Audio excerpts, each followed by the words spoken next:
Now to the latest in the Israel-Hamas war, and the UN Security Council convened an emergency meeting today on the famine facing Palestinians in Gaza and the starvation of hostages being held by Hamas.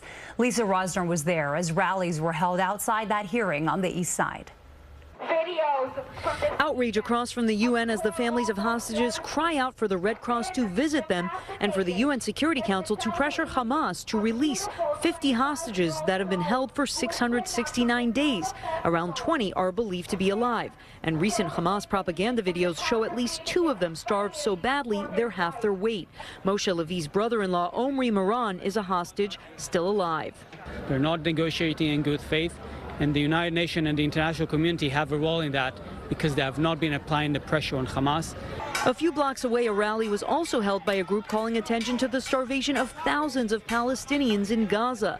The UN World Food Program says more than 1 in 3 people are not eating for multiple days. The Council on American-Islamic Relations says Israel is to blame. There are children starving to death as we speak in Gaza in a man-made famine, a man-made crisis. It's very important that our nation, the United States, not stand in the way of the UN Security Council passing a resolution that calls for an end to the genocide, the release of all captives, and the reconstruction of Gaza for the Palestinian people. My grandma now is starving in Gaza.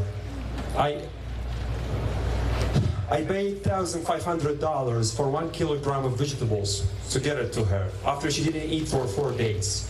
At an emergency meeting of the UN Security Council Tuesday, the brother of 24-year-old hostage Eviatar David said Hamas is withholding food, pointing out the hand of his brother's captor seen on a recent propaganda video. You could see the hand is even thicker than his leg. In that video, an extremely frail David is forced to dig his own grave. His brother believes he may only have days to live. My brother was a living skeleton. He had barely the strength to move. We must call for humanitarian aid to reach the hostages. International law is clear. Hostage-taking is prohibited. Hamas is also responsible for the continuation of this war by still refusing to release our hostages and lay down its arms.